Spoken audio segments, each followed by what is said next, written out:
So yun, mga kababayan, ang ating administrasyon nire-recognize ang power ng ating Panginoon, gabay ng ating Panginoon, mga kababayan, para sa kanyang pamumuno. So ngayon naman, pag-usapan natin ang continuous relief operation ng Marcos administration.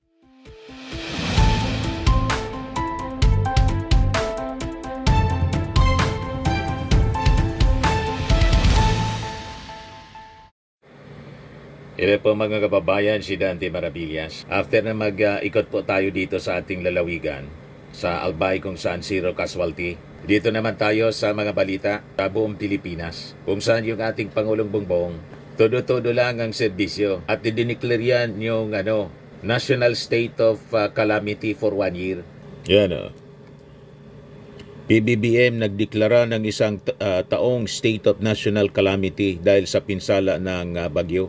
Ang purpose niyan mga kababayan sa pagdeklara through proclamation number 1077 para mapabilis ang rescue, relief and recovery operation at rehabilitation efforts ng ating gobyerno.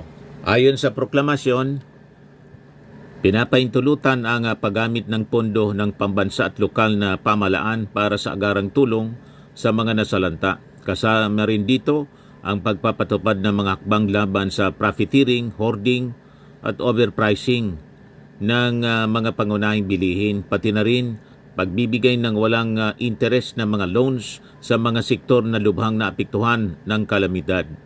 Ang deklarasyon ng State of Calamity ay naglalayong masiguro na mabilis ang pagtugon ng gobyerno at protektado ang mamamayan laban sa panganib na dulot ng matitinding bagyo at pagbaha. Yan ang rason kung bakit idineklara ang national calamity, national state of calamity for 1 year para sa proteksyon ng ating mga mamamayang Filipino. At kanina, ang ating Pangulo and the First Lady nag-offer ng mass for typhoon victims. So yun, mga kababayan, ang ating administrasyon nire-recognize ang power ng ating Panginoon, gabay ng ating Panginoon, mga kababayan, para sa kanyang pamumuno. So ngayon naman, pag-usapan natin ang continuous relief operation ng Marcos administration. Ito yung balita dito sa Manila Bulletin. Marcos orders continuous relief rescue ops amid Super Typhoon 1. Hindi lang yung Super Typhoon 1, kundi yung kadadaan pa lang mga kababayan na bagyong Tino. Ito yung tatak Marcos Romualdez mga kababayan. At si Martin Romualdez, kahit hindi na po siya Speaker of the House, tuloy-tuloy pa rin ang kanyang serbisyo sa mga relief operations. Pati yung kanyang asawa na party list representative ng Tingog Party List. Ito yung ating Pangulo kanina sa situation briefing and command conference. Ayan, President Marcos leads the situation briefing at the PSC command conference. So ito yung ating pag-usapan mga kababayan, kasi yung ongoing relief operations na ginagawa ng ating gobyerno, pilit naman pong sinisiraan ng mga critics niya, lalo na mga DDS influencers. So makikita ninyo mga kababayan, habang todo ang pamumulitika ng kampo ng mga Duterte at kanyang mga followers, tuloy lang ang serbisyo ng Marcos Romualdez. Si Martin po at ang Tingog Party List, tahimik at tahimik, ngunit mabilis na kumikilos para sa ating mga mamamayang Filipino. So sa halip na tugunan o sagutin yung mga paninira, pinili nilang tumugon sa mga tunay na pangangailangan ng ating mga mamamayan, lalo na sa panahon ng calamity tulad ng Tino, ng Lindol na tumama sa Cebu at Davao Oriental. At ngayon, yung bagyong Juan. Kasi para po kay Martin Romualdez at sa Marcos family, hindi dapat napipigilan po ng politika o ingay ng mga kritiko ang pagsiservisyo po. So makikita ninyo, inuuna nila yung serbisyo kaysa sa politika. Tuloy-tuloy ang kanilang relief operations, mga kababayan. Yan kita ninyo yan. Yan ang grupo ng Tingog Party List.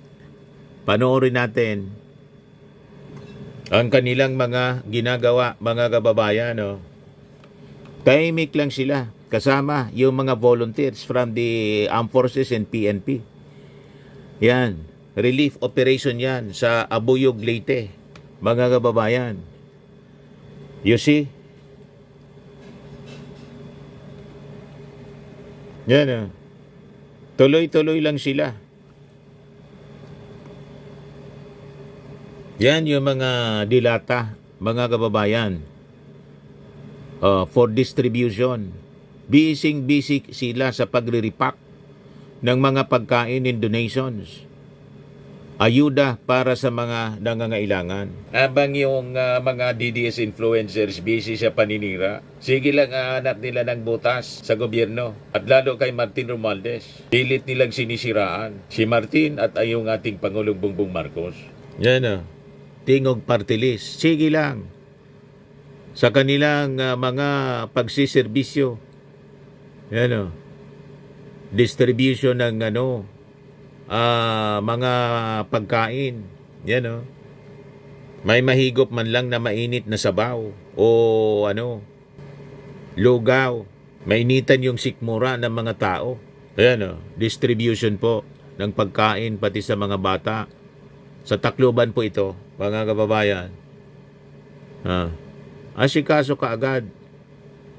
Di ba? Sa church yata ito. Yung vinyo. Yan sila. Masayang naglilingkod. Yan po, mga kababayan. Oh. Mga volunteers. Kasama. Yan. Oh. Tingog party list. Sa Madilin, Cebu po ito. Yeda Romualdez at Madilin, Cebu. Di ba? Yung mga nasalanta ng baha, mga kababayan.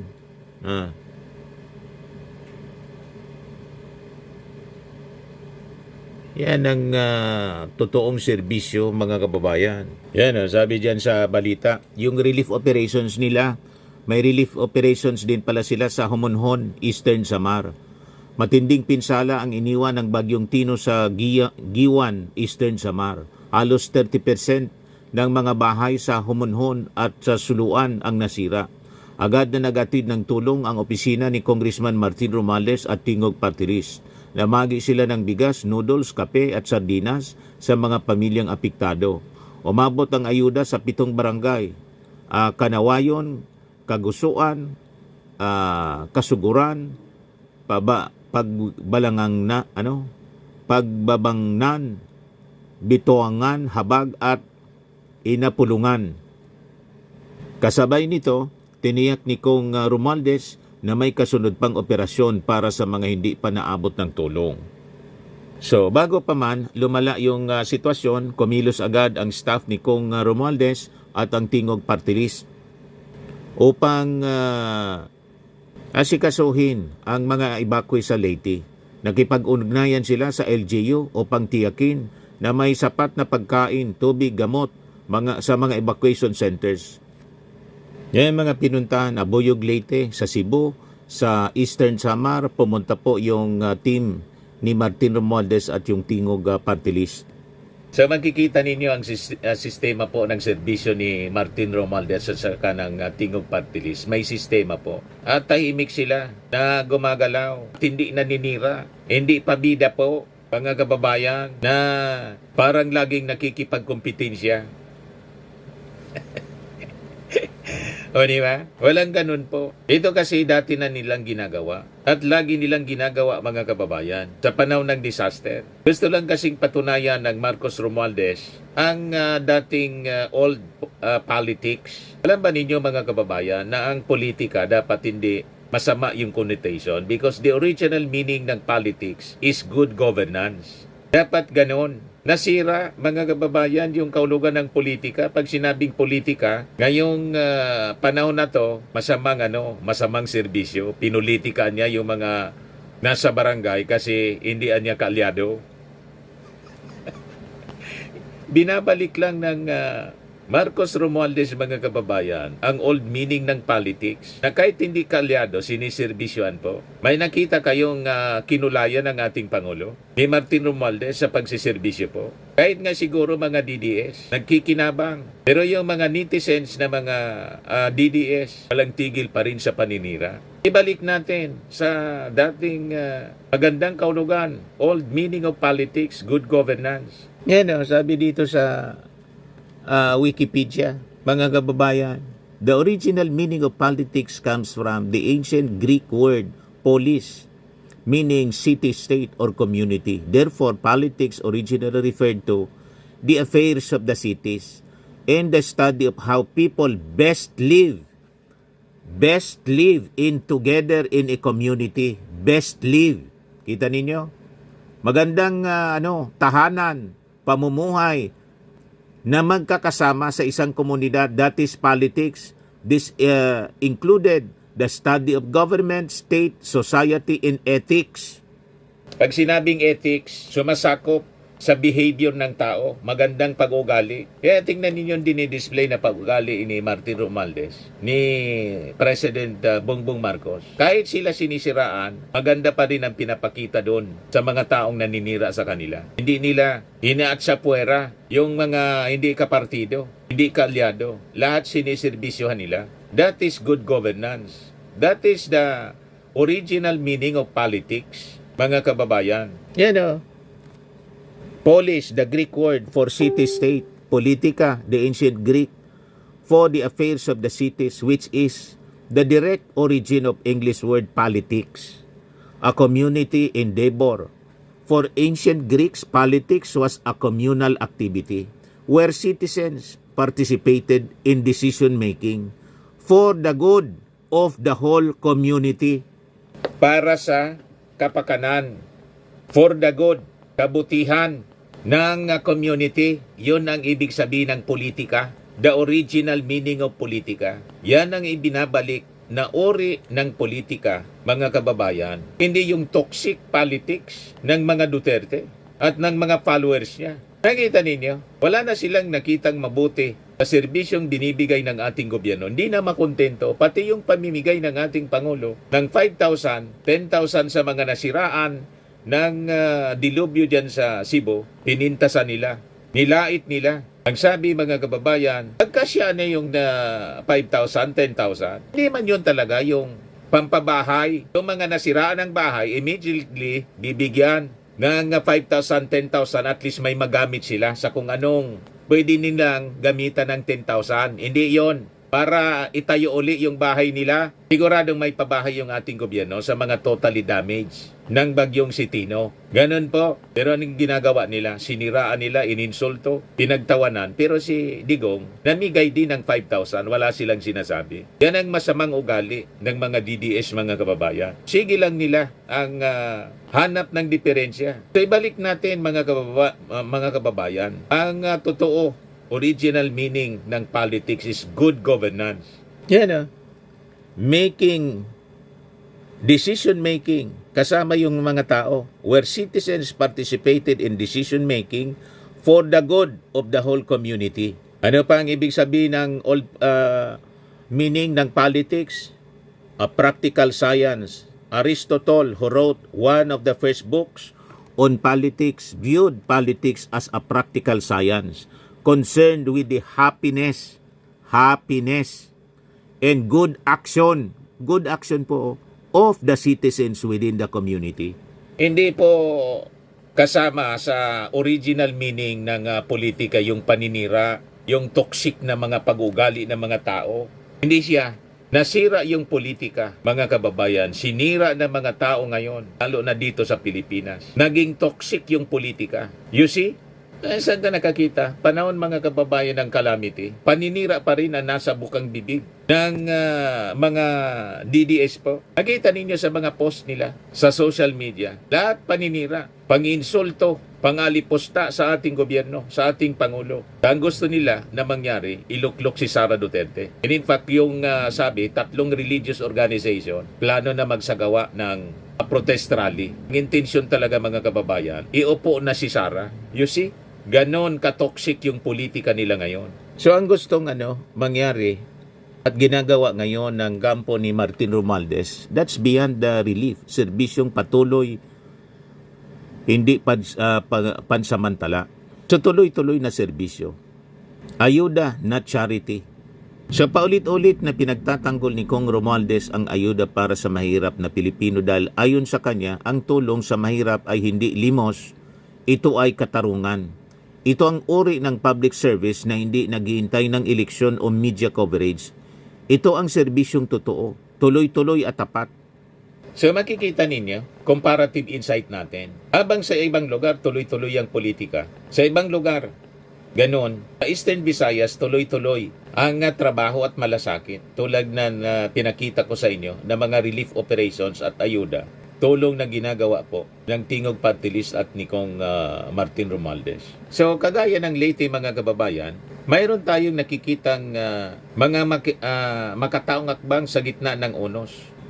Sa Naga City, binuksan ni Mayor Leni Robredo ang City Hall bilang evacuation center, isang magandang halimbawa ng lokal na inisyatiba na ibigay rin ang mga kaukulang kailangan ng mga evacuees. Yan si Leni Robredo as reported ng News 5. Naga City Mayor's Office as evacuation facility. Pansamantalang nanunuluyan sa opisina ni Mayor Leni Robredo sa Naga City Hall ang ilang mga residenteng nag-evacuate dahil sa pananalasa ng super typhoon. Hindi niya pinagkakait mismo yung opisina niya. Yan Bagyong Juan. Yan Sa sa Pasig City, may pet-friendly evacuation center pa sa lahat ng mga barangay dahil batid rin ng LGU na malagarin ang buhay ng ating mga pets. Yan Post ni Bico Soto mga kababayan. Our preparations for one. Sabi niya rito, ito ang good governance po. Yesterday, we conducted a pre-disaster assessment with our 30 barangays to brief everyone in plan for worst case scenario. Emergency Operation Center and Incident Management Team activated. Check-in at our incident command post is at 6 p.m. today. We have prepared our equipment and pre-positioned as necessary. Pumping stations ready with manpower and diesel with some notes. Acacia LGU not yet complete but MMDA pump is operational. There is a portable pump on standby. Etc. etc. Tapos, evacuation centers are ready with the help of respective barangays and CSWDO is ready for camp management. Yan po. Ito yung dapat tinutularan natin. Tapos sa Tingog at kay Martin Romualdez, hindi lang pagpapasilong kundi direktang tulong, pagkain, gamot at suporta sa bawat pamilya. Habang ang iba ay nakatutok sa politika at paninira sa administrasyon, ang Tingog at si Martin Romualdez nakatutok sa serbisyo mga kababayan sa tao. Yon ang pagkakaiba. Good governance, politics, meaning the original meaning mga kababayan ng politika. Yon ang ginagamit ni Martin Romualdez, Marcos Romualdez. Ganyan po. Ibalik po natin sa ganong uri ang ating politika. Hindi yung toxic politics na makikita natin, mababasa natin sa mga komentaryo ng mga DDS o influencer. Lalo na po itong si Attorney Rowena Guanzon, wala nang nakitang tama. At yung asikat na pusang gala na congressman, that fake news yung pinapakalat. Di ba po? Napaka-toxic na ng social media ngayon kasi nagkalat ang fake news ng mga DDS influencers. Invaded na ng mga fake news peddlers po at paninira ang ginagawa. So makikita ninyo ngayon, sa bawat bagyo may leader na lumalaban, leader na matino. Sa bawat unos, may tingog na nakikinig. At sa gitna ng magulong politika natin ngayon, may Martin Romualdez na patuloy na naglilingkod sa ating sambayanan. Kahit patuloy nilang sinisiraan po, tulad ng ating Pangulong Bongbong Marcos. Sige lang ang trabaho. Tama po, mga kababayan? Yan, tingnan ninyo mga paninira. Kitty Duterte. Yan mga post nila. PBBM, pinadodouble check. Mga fake news po ito. Kung ba ang dahilan ng pagkasira ng mga bahay sa Cebu. Panginginsulto. Mismong yung anak ang nagpapakalat, anak ni Digong nagpapakalat ng fake news. Tuwang-tuwa naman yung mga kaalyado nila. Kita ninyo? Ito po, pakinggan natin yung press briefing ngayon ni Yussi Castro. Patuloy na pagbibigay tulong at deployment na medical teams pinag-utos si Pangulong Marcos Jr. Agad umaksyon si Pangulong Ferdinand R. Marcos Jr. ilang oras matapos mag-landfall ang Super Typhoon Uwan sa Dinalungan, Aurora noong linggo ng gabi. Sa pulong kaninang umaga, ipinag-utos ni Pangulong Marcos Jr. sa Department of Social Welfare and Development o DSWD sa pangunguna ni Secretary Rex Gatchalian ang tuloy-tuloy na pagbibigay tulong sa lahat ng mga sinalanta ng bagyo. Ayon sa DSWD, patuloy nilang binabantayan ang mga evacuation operations status ng mga evacuees. Sa Bicol Region na itala, ang may pinakamaraming bilang ng evacuees matapos na umabot sa 100,050 na mga pamilya ang apektado roon. Sa Camarines Sur, aabot sa 44,000 families habang nasa 20,000 families naman ang apektado sa Quezon Province sa Calabarzon. Ayon sa OCD, 426,000 families ang narelocate agad na nakatulong na mapababa ang bilang ng taong nalagay sa peligro. Inaasahan naman na makakabalik na sa kanilang mga tahanan ang mga nasa evacuation centers matapos na unti-unting paghupa ng tubig baha doon. Nadikam Ipinagutos na din dito ng sa amin Pangulo po. sa Department of Health o DOH sa pangunguna ni Secretary Ted Herbosa na siguraduhing mayroong mga medical teams sa lahat ng evacuation centers upang mabantayan ang kalusugan ng mga evacuees. Agad na pinasimulan din ng Pangulo sa Department of Public Works and Highways o DPWH sa pangunguna ni Secretary Vince Dizon ang rehabilitation efforts sa mga nasirang kalsada upang hindi maantala ang pagpapadala ng tulong sa anumang panig ng bansa. Sa datos ng pamahalaan, mayroong 71 na mga kalsada ang hindi pa madaanan dahil sa epekto ng bagyo, kabilang nasa Central Luzon at Cordillera Administrative Region o CAR, lalo na sa Mountain Province, Benguet at Apayao. May mga ilang kalsada rin ang hindi pa madaanan sa Aurora sa report ng Office of the Civil Defense. Pangasinan ang lubhang naapektuhan ng pagbaha na agad din namang humupa matapos na ang pananalasa ng Super Typhoon Uwan. Ayon sa OCD, 4 ang naitalang nasawi dahil sa Super Typhoon Uwan, pero 2 dito ang binabalidate pa ng ahensya. Wala namang naitalang missing persons, pero nilinaw ng OCD na nagpapatuloy pa rin ang rescue operations sa Pangasinan. Ipinag-utos din ng Pangulo sa lahat ng ahensya ng pamahalaan ang walang humpay na pagbabantay sa lagay ng panahon mula ngayong araw hanggang bukas. Pinapaalalahanan din ng Pangulo ang lahat ng concerned agencies na ipagpatuloy ang rehabilitation efforts sa mga lugar na sinalanta ng Bagyong Tino at sa mga lugar na napinsala ng Super Typhoon Uwan. At meron din po tayo mula sa AFP. Maraming bansa, maliban po sa US, na nag-offer ng kanilang mga tulong para sa humanitarian assistance and disaster relief, including po ang US, Japan, Singapore, India, and Timor-Leste. So yan, hindi totoo yung mga paninira ng mga DDS influencers na dahil sa korupsyon dito sa Pilipinas daw, wala nang gustong tumulong sa atin. Marami po ang gustong tumulong sa atin. Yun ang mga pledges mula sa iba-ibang mga bansa dito po sa ating rehiyon, pati yung Amerika. So, paya ngayon yung mga fake news peddlers.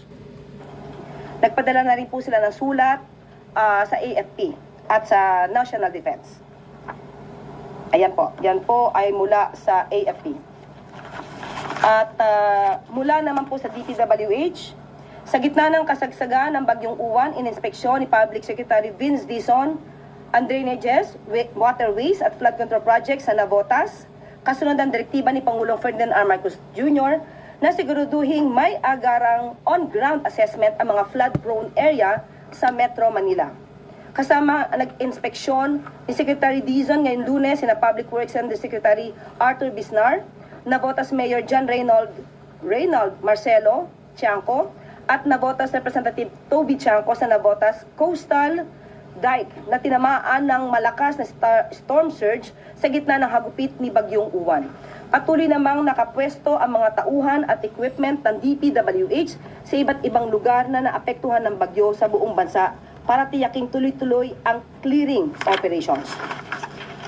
At mula naman po sa DICT, ayon sa pinakahuling ulat ng DICT as of November 10, 2025, 9 a.m., ang kabuuang availability ng mga telco networks ay dito 71%, Globe 54%, Smart 74%, and Converge 64%. Ayan po. At mula naman po sa DBM, inaprubahan na po ng Department of Budget and Management ang pagpapalabas ng 1.6 1.84 billion para i-replenish ang Quick Response Fund ng Department of Agriculture, Department of Social Welfare and Development at Philippine Coast Guard. Yan po ang pinaka-update po sa oras na ito. Walang tanong, wala kayong kapilinan. Despite an order from the DILG to cancel their travel applications and leaves, ano po yung naging reaksyon ng Pangulo doon and ano po yung directives niya on how to hold those officials accountable? Unang-una po ay kailangan muna ma-assess ano ba talaga ang kanilang pakay papunta sa ibang bansa. At kung ito po pa talaga ay naka-apekto sa mabilisang pag-aksyon para sa mga kababayan natin na nakaranas ng hagupit ng bagyo.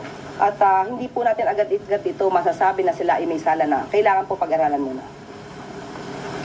Ma'am, sorry, follow-up question lang po. But there was a DILG method and their actions might have violated that method. Wala po bang corresponding action as to hold them accountable over that violation? Kaya nga po, titingnan mo po muna natin at ito naman po ay nasa pamumuno ni Secretary John Vic Remulla. Tingnan po natin at kung paano sila mag-explain na despite that na may memorandum ay sila po ay umalis ng bansa.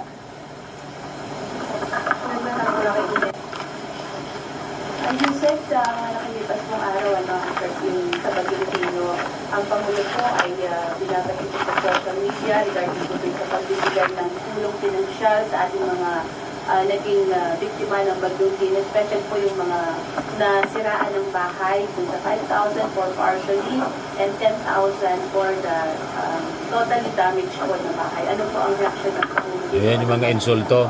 Hindi po kailangan batikusin dahil nung nakaraang administrasyon, ganyan din po ang halaga na binigay na paunang tulong. Ito ay paunang tulong. Tandaan po natin, ang Pangulo po ay nagbigay na po ng 760 million sa mga apektado na lugar na misinalanta ng Bagyong Tino.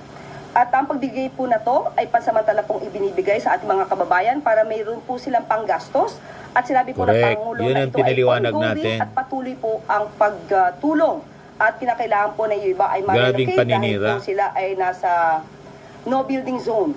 Ginawa yun po na ay yun din agarang ni pagtulong Digong, po. Ibig wala sabihin, silang ang sinasabi. ibinibigay na cash assistance po ay pagtulong po sa pamilya. Iba po yung ibinibigay mismong tulong ng Pangulo, ang pondo, mismo sa mga LGUs para po makarecover ang nasabing lugar. Pero kung malinaw yung sa kanyang sinabi, partially damaged ng mga bahay po, yung 5,000 at 10,000 yung damage po. Yung sa kanyang speech. Opo, pero meron pong karugtong. Continuing at patuloy po ang pagtulong. So, ibig sabihin, hindi po doon natatapos ang pagtulong ng Pangulo. Correct. Paninira talaga po. Taga-INC po yon, Net 25, si Eden Santos. Kaya ganun kung magtanong yun. Sa gitna ng sinusunod na kalendar, ano po yung tugunan palagi sa mga naghahanap ng konkretong benepisyo at wala. Sige ang hanap ng diferensya. Opo, ang EDCA naman po ay isang agreement sa pagitan po ng US at ng Pilipinas. Kung saan po ina-identify yung mga lokasyon para po sa tinatawag nating humanitarian assistance and disaster relief. Sa ngayon po, tumawag din po kami sa AFP kung ano na po ang nangyayari at anong naitutulong ito. Sa ngayon po ay inaalam pa po nila at hinahanap pa po ang pinaka-update patungkol dito. Pero ang EDCA sites po ay malaking tulong po kapag ka po may mga sakuna na nangyayari sa atin. Dito po ay nagiging nagsisilbi itong hubs para sa mas mabilis na pagtulong sa ating mga kababayan. Nandiyan po ang paggamit po ng Fort Magsaysay bilang distribution relief goods ng during the previous disasters. At madalas pong magamit din po ito bilang fisherman's shelter at mga DSWD and AFP repacking sites. So yan po ang malaking na itutulong po ng EDCA sites sa ating bansa. Paano po masisiguro yung sa pamalaan natin po ng EDCA sa disaster response ay tunay po na nararamdaman po ng lokal na tulong? Nararamdaman po dahil mabilis naman po ang pagdating ng tulong Correct. sa mga kababayan po natin. So, Narrative ng mga DDS kadalasan po itong ito'y ginagamit pinagtatanong kapag ni sa Aurora, Eden nandiyan Santos po ang ng Fort Net Magsaysay, 25. mabilis pong naibibigay agad ang tulong dahil nagamit po ang EDCA. Nalatado masyado to. Kailang po mas maintindihan, ano po yung ibig sabihin kapag na-approve na yung 1.6 billion na quick response fund?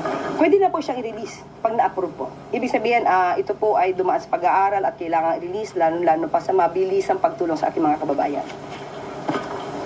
Maraming salamat at dyan po nagtatapos ang ating press briefing ngayong araw. Magandang araw sa inyo. Basag yung narrative ng mga ng mga DDS influencer. Di ba pa? Sa mga naghanap ng malinis and spacious fitness gym, pumunta lang po kayo sa aming Colossal Fitness Gym. We also offer Grab Car Rental with our brand new 2023 model ng Toyota Innova. We also accept booking for those who are planning to travel via PAL, Cebu Pacific, and other airline companies, local and international, and bills payment for Meralco Bills, PLDT, Aleco Bills, etc. Ang Colossal Fitness Gym is located at 3rd floor Security Bank Building, Landco Business Park, Legazpi City, Albay. For inquiries, look for Chilon Maravillas. Contact number 0966-802-0949. Yan yung aming Innova. Lagi na pong matao sa amin. Pati mga foreigners po, tingnan ninyo. Mga British tourists sila. Ang lalaki ng katawan na, mga kababayan, nag-gym sa amin. Ito naman po, Indian National. Ito mga mga European sila. Ito naman yung bago naming product na binibenta online, Eye Glow Serum. Whitening po siya galing sa South Korea.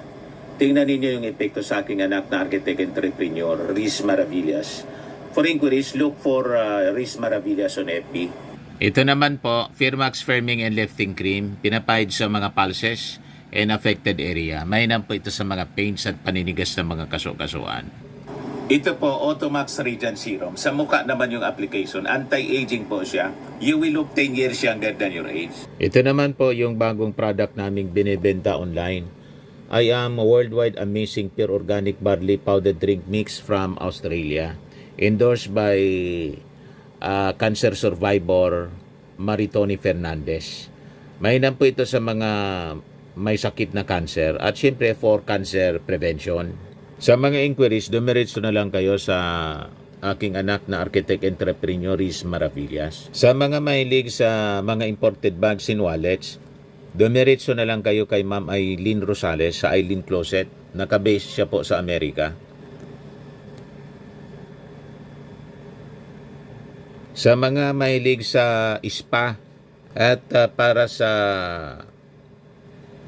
dental services po kasama, try nyo po dito sa Pamper City by OMG, your luxury escape. Makukuha po sa Asiana City, Parañaque, Metro Manila.